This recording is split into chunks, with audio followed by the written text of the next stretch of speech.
Disukakan, kami percaya Engkau akan memberikan kelimpahan berkat bagi kami, jasmani, rohani, jiwani, bahkan berkat-berkat ilahi yang akan kami terima saat ini. Mari Roh Kudus, Engkau yang menuntun kami kepada keseluruhan kebenaran firman-Mu saat ini. Kami rindu mengenal karakter Kristus lebih dalam lagi.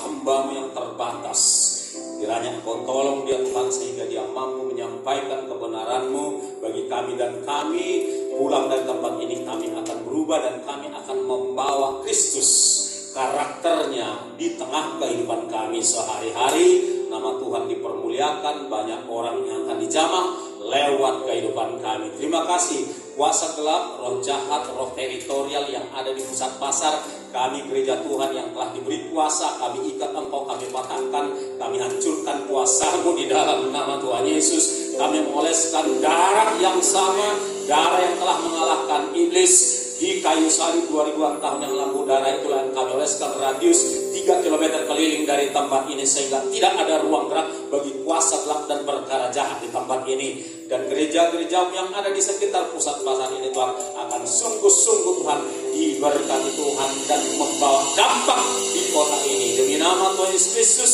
kami siap menyambut dan melakukan firman Tuhan. Kita yang siap dengan penuh sukacita, kita sama-sama katakan amin. Tepuk tangan bagi Tuhan. Silakan duduk Bapak Ibu Saudara. Haleluya. Ya, shalom bagi kita semua. Shalom. Oke. Saya kasih kesempatan untuk persiapkan Alkitabnya, Alkitab elektronik, Alkitab buku. Silakan fokus pada firman Tuhan ya, saudaraku, supaya kita tidak sia-sia datang beribadah pada hari ini. Ya, terpuji nama Tuhan. Kalau hari ini kita disediakan Tuhan waktu yang baik, tempat yang baik, suasana yang baik di tempat ini. Yang setuju katakan amin. Ya, saya berterima kasih kepada Tuhan karena di tempat ini saya jumpa dengan anak kami, Osana. Dia ini anak kami. Kenapa? Karena mertuanya yang cowok, ya almarhum, itu teman saya, teman kami. Jadi dia adalah menantu dari teman saya. Jadi dia adalah anak kami. Kami satu pelayanan dulu dengan Pak Joni Pardede tahun 2000, 2001, 2002. Ya, saya sangat bersukacita karena kurang lebih udah 20 tahun tak pernah ketemu. Tapi puji Tuhan di tempat ini kita dipertemukan Tuhan. Terpuji nama Tuhan. Amin saudaraku. Haleluya. Dan terlebih sukacita kita karena di tempat ini ada Roh Kudus. Amin. Haleluya. Yang akan membawa kita kepada seluruh kebenarannya. Ya, tema gereja kita hari ini adalah beribadah dengan karakter Kristus.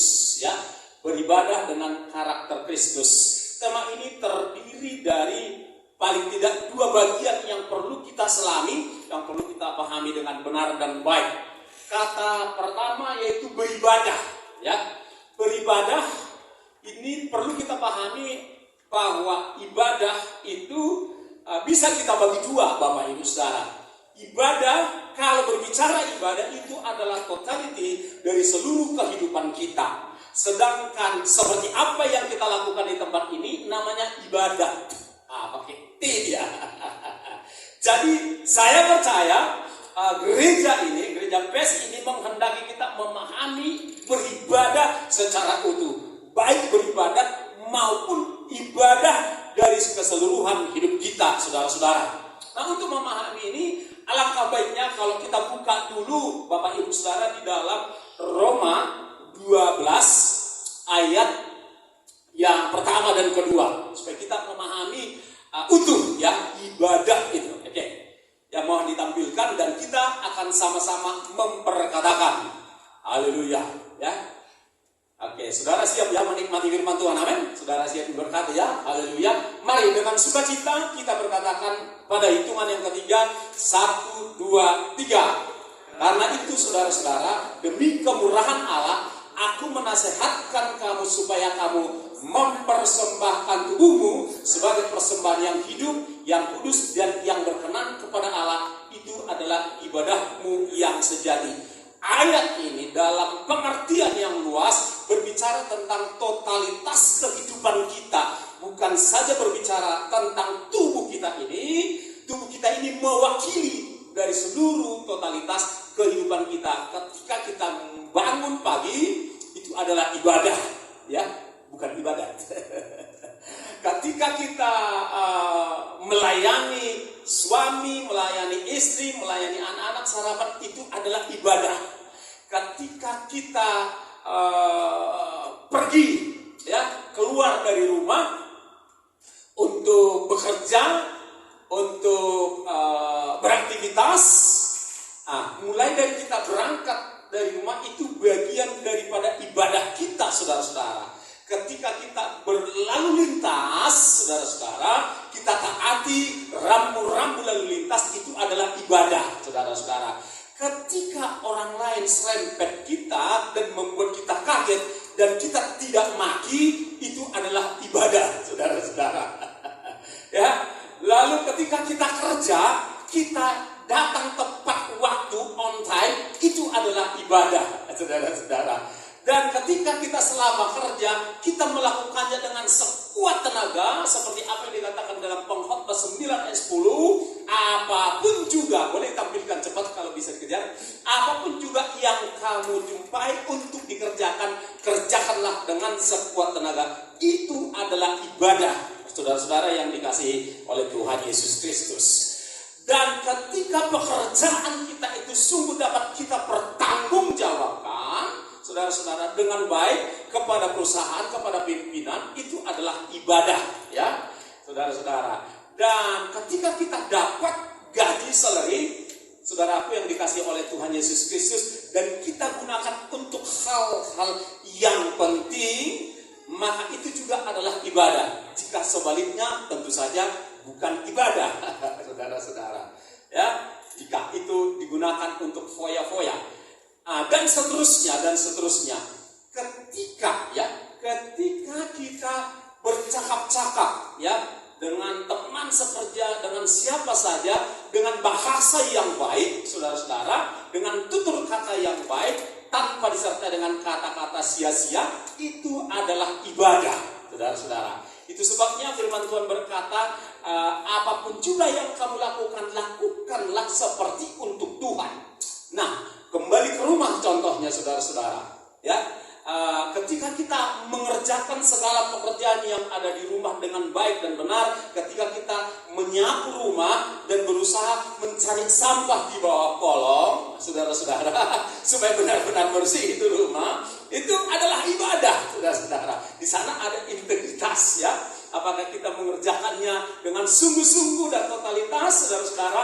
Apakah kita mengerjakannya dengan sukacita, saudara-saudara? Apakah seorang suami bikin susu buat istrinya? Ini cerita nostalgia sedikit.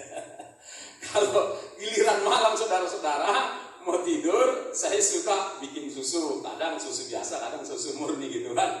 Dan itu sepertinya udah bagian saya, di mana istri saya tinggal nunggu dia untuk saya buatkan susu.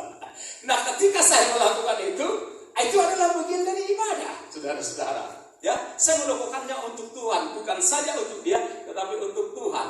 Apapun juga yang saya lakukan untuk suami saya, itu adalah ibadah. Apapun juga yang saya lakukan untuk istri saya, itu adalah ibadah. Apapun juga yang saya lakukan untuk anak, mertua, sanak keluarga, seisi rumah saya, itu adalah ibadah.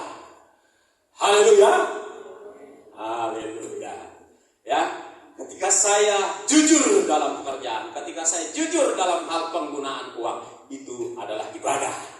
Dan ketika kita melakukan itu, maka dikatakan beribadah dengan karakter Kristus. Baru dapat, ya saudara-saudara yang dikasih oleh Tuhan, dapatlah judul ini, tergenapilah tema ini dalam kehidupan kita.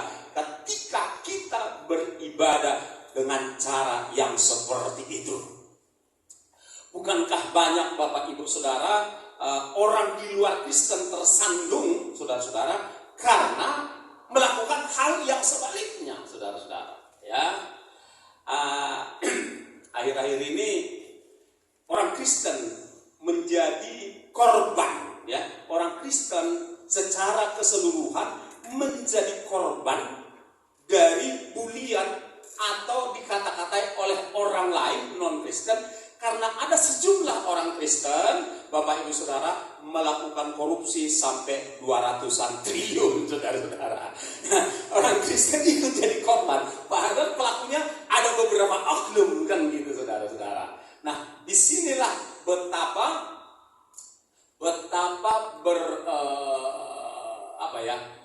berisiko, ya, betapa berisikonya ketika seorang yang murid Kristus, orang Kristen, melakukan hal-hal yang demikian, ya, maka yang nama yang jelek adalah orang Kristen dan juga nama Tuhan dipermalukan, saudara-saudara.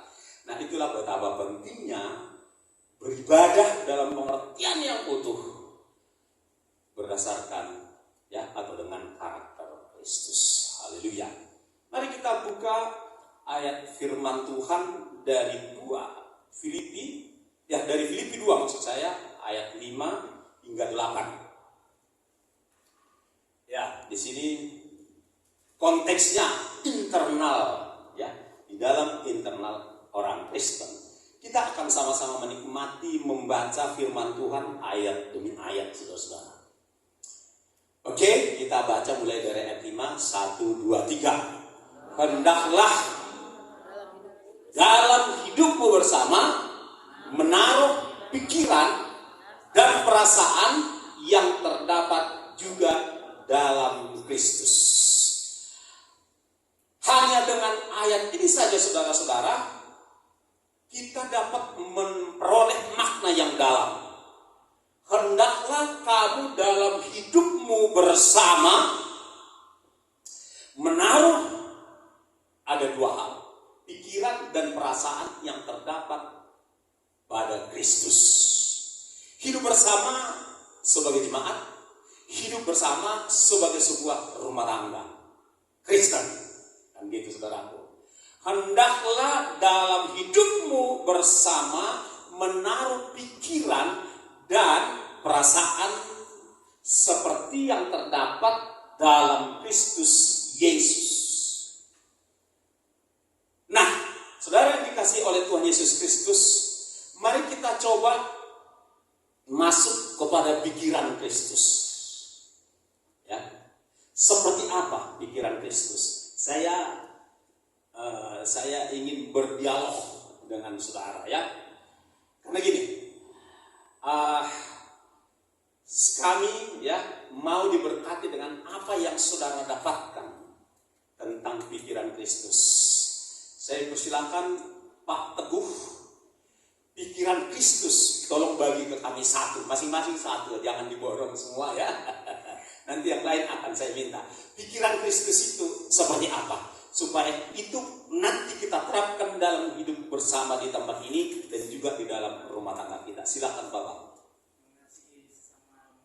Mengasihi sesama manusia. Berarti kalau dalam konteks kita mengasihi sesama, ya, mengasihi sesama. Itulah yang ada di dalam pikiran Kristus. Mengasihi berarti saya harus mengasihi adik ini. Namanya siapa? Di dalam diri saudara kita ini ada life, ada kehidupan yang mesti kita kasihi.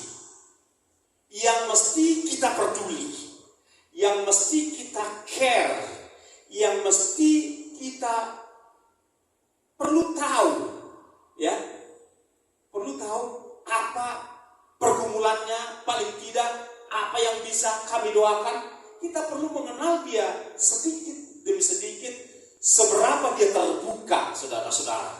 Karena di dalam hidupnya, di dalam dirinya ada life yang perlu kita pedulikan, yang perlu kita kasihi. Kita sebagai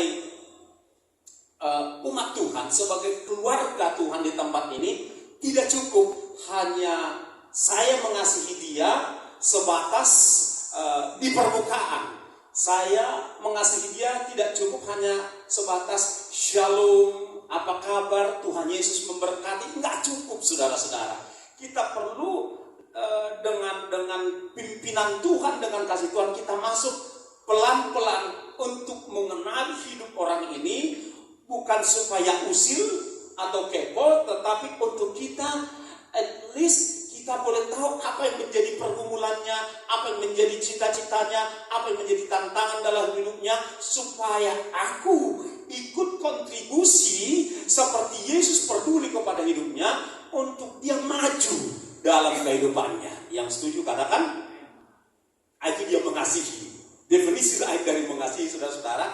Aku mau peduli. Mulai hari ini aku ingin lebih kenal abang ini, ya, yang ganteng ini, ya. Pokoknya selebritis putus lewat semua dibuatnya kayaknya. Itu baru permukaan. Saya membangun, menyampaikan kata-kata yang membangun kepada dia. Itu baru entry-nya, dan gitu, saudara-saudara. Tapi apabila dia terbuka, aku juga mau lebih mengenal dia. Mungkin ada hal-hal yang ingin dia sharekan. Kalau dia mau, saya mau menjadi pendengar yang setia, menjadi pendengar yang baik, menjadi pendengar yang tidak bocor, kan gitu, saudara-saudara.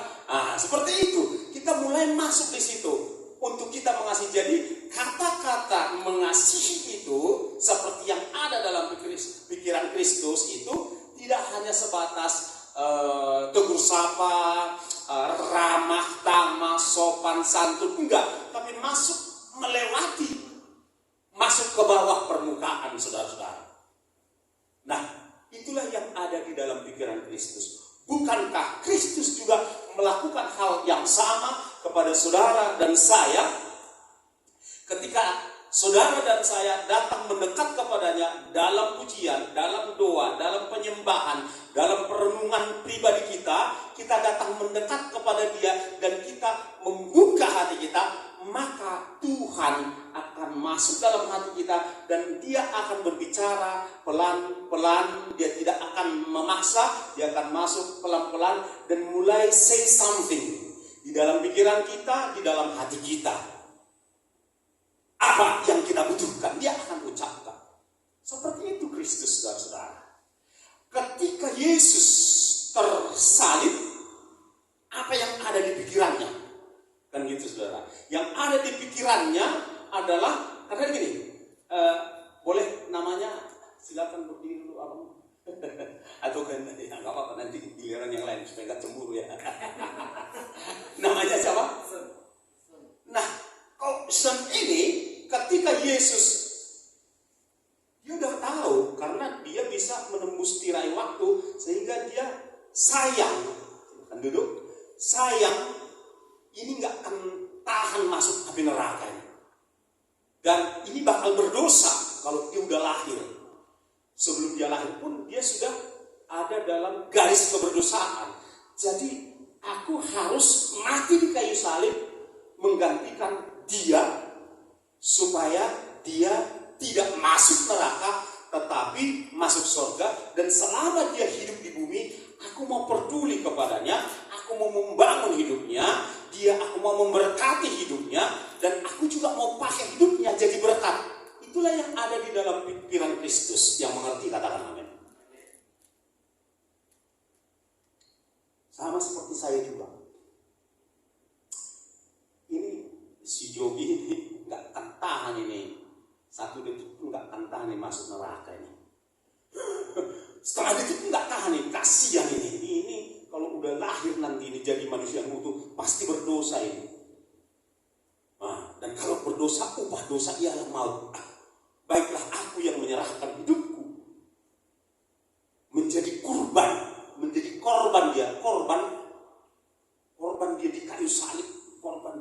dipandang, diludahi, dicaci maki dan seterusnya, supaya jangan si Jogi ini yang akan masuk neraka.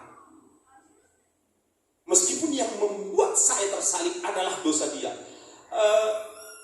Suatu kali Bapak dan Saudara, sekitar tahun 93 di Bali, di yayasan Youth in the Mission YWAM, saya waktu mengikuti GTS di situ, saya yang paling terakhir dari semua peserta yang sungguh-sungguh memberi diri, dijamah, dilawat oleh Tuhan.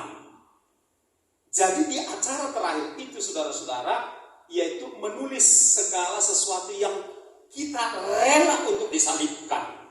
Ditulislah itu di dalam kertas, makan enak, gampang tersinggung, dan pokoknya ditulis semua. Kan gitu, saudara-saudara. Nah, ketika ini saya bawa ke depan untuk dipakukan, karena sudah disiapkan di situ salib kecil terbuat dari kayu, maka ketika saya memakukan segala sesuatu yang saya tulis itu, tahu nggak saudara, saya kok bisa mendengar suara Palu itu mendengung, menggema. Saya merinding, kok bisa? Saya kaget. Karena saya dengar di telinga saya suara begitu menggema. Dan dari salib itu saya mendengar suara gini, Jogi, yang menyalibkan aku ya kamu. Itu kedengaran secara di dalam roh saya. Yang menyalibkan aku itu ya kamu. Ya betul. Nah, apa yang terjadi saudara? Saya menangis. Ya, saya menangis sejadi-jadinya. Yang lain, peserta yang lain sudah 3 bulan mereka nangis, tapi Jogi baru bulan ketiga, hari terakhir nangis karena suara itu. Jadi pertemuan secara pribadi, pertemuan ilahi secara pribadi dengan Tuhan Yesus kala itu membuat saya menangis dan menyadari Bapak Saudara betapa Kristus mengasihi Jogi. Hendaklah dalam kehidupan bersama, saudara-saudara, hidup bersama, kamu menaruh pikiran bahwa Kristus mengasihi nama apa? Yosua. Bahwa Kristus mengasihi saudaraku, udah lama kan nggak jumpa dengan coba berdiri dulu. Ya enggak, saudaraku yang di belakang sana ya, yang baju apa bunga-bunga hitam itu. Lupa saya namanya. Siapa? Ingot Marga? Nah, kita dulu satu pelayanan atau ketemu terakhir di mana kita? Biasa ketemu di mana ya? Di Partai juga. Oh iya, mungkin di apa ya? Di Glory Cafe barangkali. Nah, hendaklah ya kamu dalam hidupmu bersama menaruh pikiran dan perasaan. Ya seperti itulah pikiran Kristus, saudara-saudara. Bahwa Kristus mengasihi orang yang ada di sebelah saudara. Coba pandang dulu, paling nggak satu orang, ambil pasangan, pandang dia dengan baik, dengan ramah, dan pikirkanlah pikiran Kristus dan perasaan Kristus terhadap orang itu saat engkau. Coba pandang dulu. Supaya kita tidak hanya berteori, tetapi kita mau praktek dulu. Pikirkanlah, ya, nggak apa-apa. Kalau suami istri boleh, nggak suami istri pun boleh, karena kita mengasihi dengan kasih agape, kan begitu ya, bukan kasih yang lain. Saudara-saudara, bahwa ketika engkau memandang wajahnya, Kristus mengasihi dia. Amin. Amin, saudaraku. Kristus rela korban untuk menyelamatkan dia. Saudara, neraka itu serius. Karena serius dan betapa sangat amat mengerikannya lah neraka itu, siksaan di sana, panasnya itu, maka sampai Kristus Putra Tunggal Allah mau tersiksa habis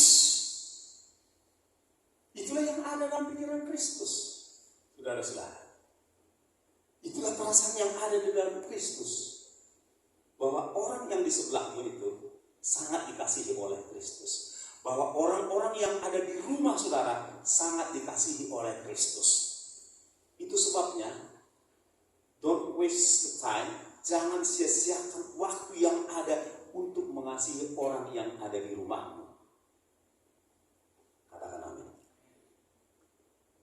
Jangan sia-siakan hari-harimu tanpa mengasihi suamimu dengan maksimal, istrimu, mengasihi istrimu dengan maksimal. Saya menyesal karena saya sadar belum maksimal. Karena saya pikir bakal hidup bersamanya kami 80 tahun, 85 tahun. Kan gitu, tahu-tahu Tuhan panggil dia sekejap di luar perhitungan saya. Belum maksimal. Saya sudah mengalaminya, belum maksimal. Coba saya berpikirnya begini, kapanpun istri saya dipanggil, maka saya harus dapat maksimal. Jadi tidak ada rasa penyesalan, saudara-saudara. Betapa berharganya life, hidup dari setiap orang yang ada di sekitar kita ini. Amin. Serius, berharga semua. Jika kita menyadari bahwa betapa berharganya hidup dia, maka kita akan kontribusi dalam hidupnya, akan care, akan peduli semampu kita. Ya, semampu kita, dengan batas-batas kemampuan kita akan mengasihi orang-orang sekitar kita dengan maksimal. Termasuk kalau mertua kita cerewet, atau menantu kita cerewet, kalau suami kita masih keras kepala, istri kita masih keras kepala, biarkan Tuhan yang mengubah dia, bagian kita mengasihi dia. Itulah pikiran dan perasaan yang ada di dalam Kristus Yesus. Amin, saudaraku. Dalam demikian kita tidak akan pernah menyesal. Kita merasa puas. Kalau sekiranya mertua saudara atau orang tua saudara itu sempat karena faktor usia dia sakit, melemah, dan engkau merawatnya sampai sebulan, 2 bulan, itu membuat engkau puas. Tetapi kalau tiba-tiba dia dipanggil Tuhan, karena waktu itu milik Tuhan. Waktu yang namanya waktu itu kepunyaan Tuhan, it's belong to God, gitu kan? Jadi kapan aja, dan juga orang-orang yang ada di sekitar kita ini milik Tuhan. Dia ini milik Tuhan. Hosana milik Tuhan. Meski dia punya suami dan punya 3 anak, tapi dia yang punya dia, pemiliknya, ownernya dia, Tuhan. Semua kita ownernya itu Tuhan Yesus, katakan amin. Anytime dia mau, miliknya anytime. Tapi kita gak berharap, kita mau panjang umur kita di bumi ini menjadi berkat, amin. Tapi dari sisi Tuhan, anytime, karena dia sang pemilik kita, kan dia kita kan udah tergadai nih ceritanya. Kita kan udah tergadai karena dosa kita. Jadi udah tergadai, gak ada yang bisa beli, gak ada yang bisa tebus. Cuma dia pun nebusnya itu pakai turun dari tahtanya di sorga, menjelma menjadi manusia, saudara-saudara. Dan darahnya harus tercurah untuk nebus. Jadi si pemilik itu adalah si penebus. Kan udah ditebusnya, ibarat barang udah ditebus, yaitu menjadi milik dari yang nebus. Makanya hidup kita itu pemiliknya Tuhan. Nah, sebagai owner dari hidup kita, anytime dia berhak, nggak ada hak protes. Sama seperti Jogi berhenti protes ketika istri saya suruhnya pulang. Saya berhenti protes. Ya ada beberapa minggu saya protes terus. Tapi ketika sadar, oh dia, sebelum aku kenal dia udah kenal. Yesus sudah kenal dia. Sebelum orang tuanya kenal dia, Yesus sudah kenal dia. Oh iya, oh iya, dia punya. Di perenungan yang yang dalam seperti ini membuat kita memahami firman Tuhan ini menjadi sesuatu yang sangat amat berharga. Memahami firman Tuhan ini menjadi sesuatu yang tidak sekedar menambah pengetahuan. Amin, saudaraku. Itulah sebabnya hendaklah kamu dalam hidupmu bersama, baik dalam kebersamaan seperti ini maupun dalam kebersamaan di rumah tangga dan komunitas kita yang lain, saudara-saudaraku, menaruh pikiran dan perasaan yang terdapat juga di dalam Kristus Yesus. Saya banyak dipantik untuk do better terhadap orang lain. Sejak istri saya dipanggil, saya dipantik. Jadi tiap kali ada orang berduka, saya berusaha sedapat mungkin untuk pergi, sedapat mungkin untuk give something, gitu saudara-saudara. Jadi memang saya bilang, ini Tuhan mau membuat saya S2 teologi sudah, sekarang S3 kehidupan. Terlalu besar harganya Tuhan untuk saya ngedapatin S3 kehidupan. Besar kali harganya, harus dibawanya istri saya pulang bersama dengan dia di Firdaus untuk saya bisa research, menyelami lebih dalam makna firman Tuhan, makna kasih Tuhan, makna mengasihi sesama, seperti yang dikatakan oleh Pak Teguh tadi, mengasihi. Hendaklah kamu dalam hidupmu bersama menaruh pikiran dan perasaan yang terdapat juga di dalam Kristus Yesus. Itulah sebabnya saudara, mulai hari ini, selain kita sama-sama memuji Tuhan, sama-sama menyembah Tuhan, tapi lebih dari itu, kita mulai masuk lebih dalam, peduli kepada kehidupan saudara-saudara kita yang ada di tempat ini. Amin, saudaraku. Haleluya. Itulah beribadah. Itulah beribadah dengan karakter Kristus. Karakter Kristus itu apa? Mengasihi, memperdulikan.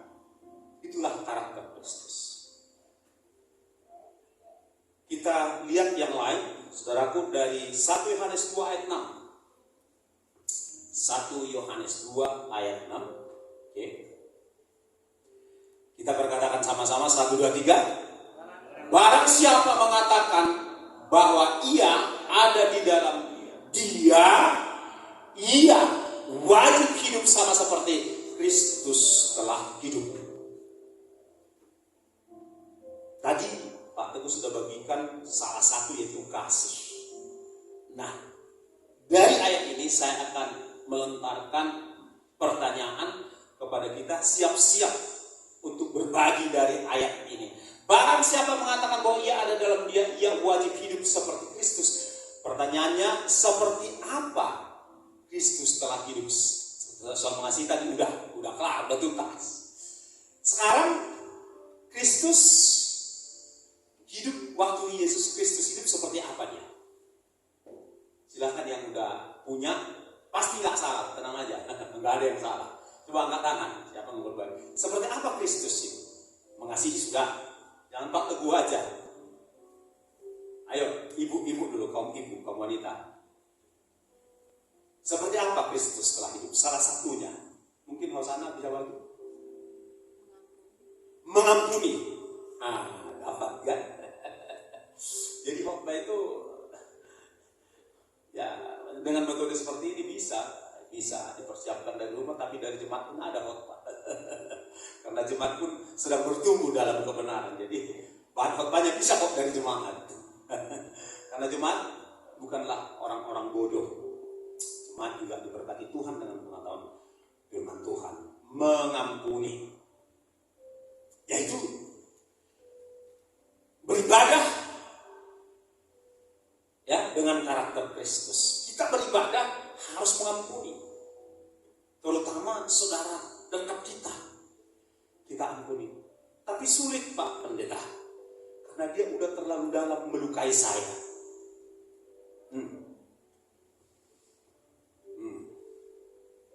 Apa yang hendak saya katakan?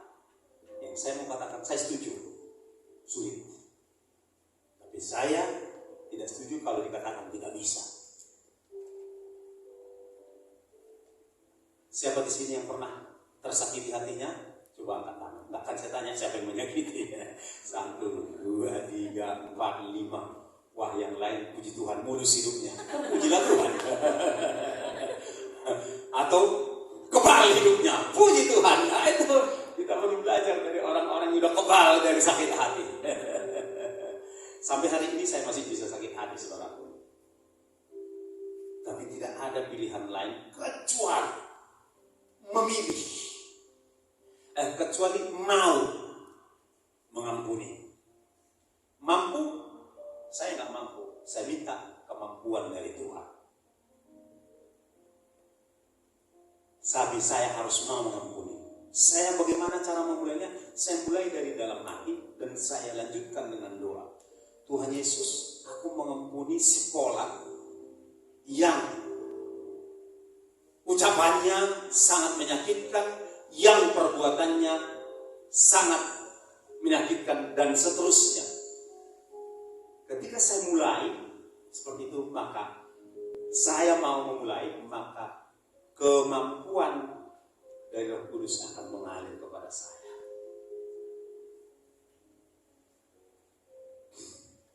Memang tidak sempurna. Ada tetangga beda iman. Ini mungkin dia tahu saya pelayan Tuhan, dan kelihatannya dia yang aliran keras, ya kan? Kalau dia datang, kalau dia keluar, kaca helm udah tertutup. Kalau dia masuk sampai di terasnya pun kaca helmnya tertutup. Dia tidak mau tetangga kenal wajahnya. Jadi boleh dong saya menduga kuat siapa dia, kan gitu, saudara-saudara. Jadi kerap kali dia ini kalau bawa motornya tuh sengaja agak didekatin digas. Dalam hati saya, ini anak Medan, begitu gimana ya? Bergumul.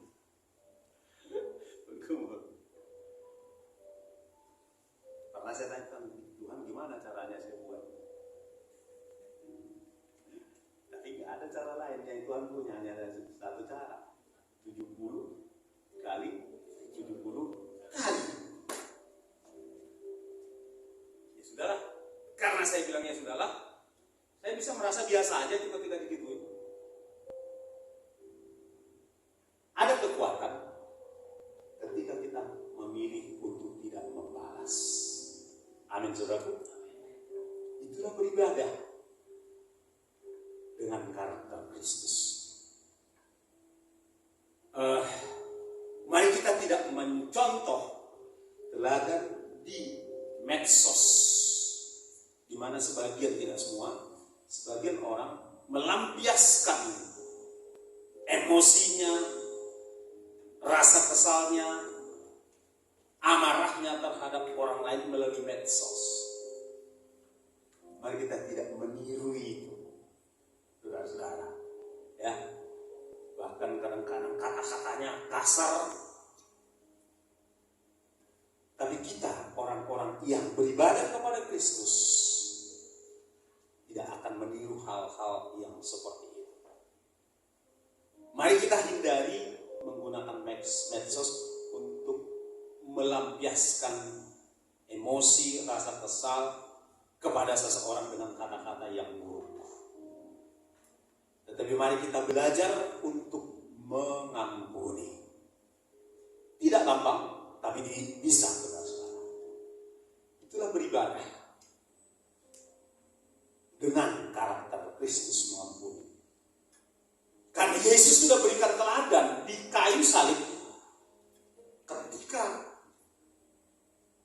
tangannya mau dipaku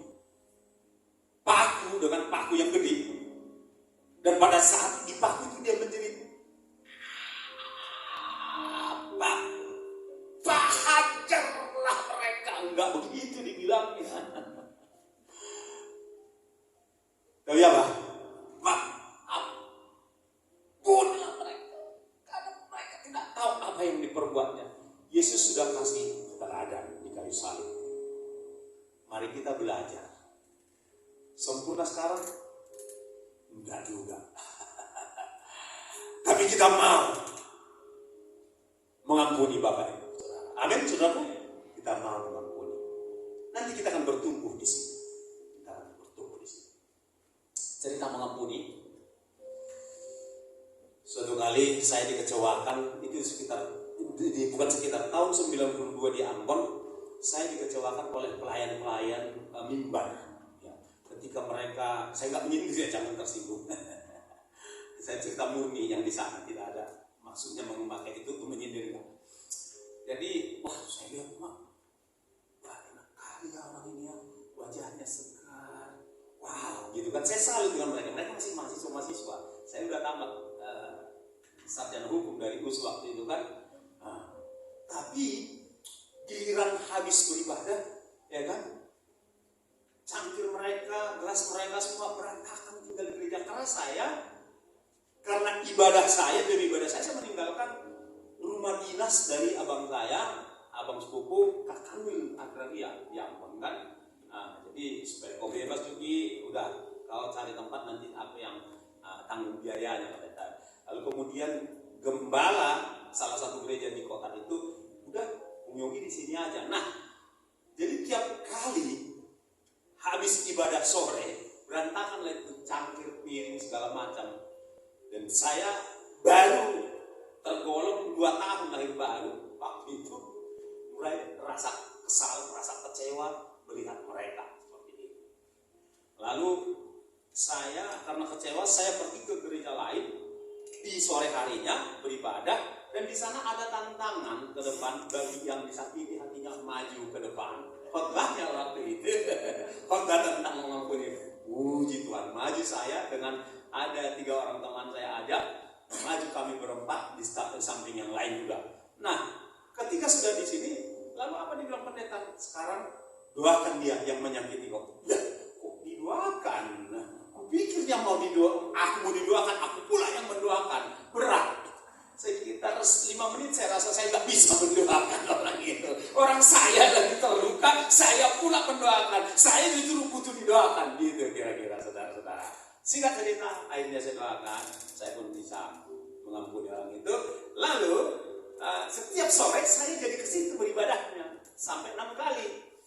Kali pertama, orang yang mengkhotbahkan tentang mengampuni ini, saudara-saudara, cuek kepada saya karena saya waktu kami jadi panitia KKR di kota itu tidak langsung saya sapa dia ketika masuk ke ruang sekretariat. Jadi sakit hati dia. Jadi tiap kali di pintu habis ibadah saya kasih tangan, dia nggak kasih tangannya. Akhirnya saya berikan tangannya, saya pulang 2 kali, 3 kali, 4 kali. Ketika 4 kali, apa kali rupanya? Gitu dalam hati saya kan. Minggu depan gak akan kusalam kau gitu kan, dan aku gak kesini lagi gitu kan. Lalu masuk ke minggu kelima, gak bisa, aku tetap datang ke situ beribadah. Dan dalam hati saya, ya sudahlah, kalau dia gak mau dan gitu ya, aku akan tetap salam dia, kasih tangan ke dia gitu.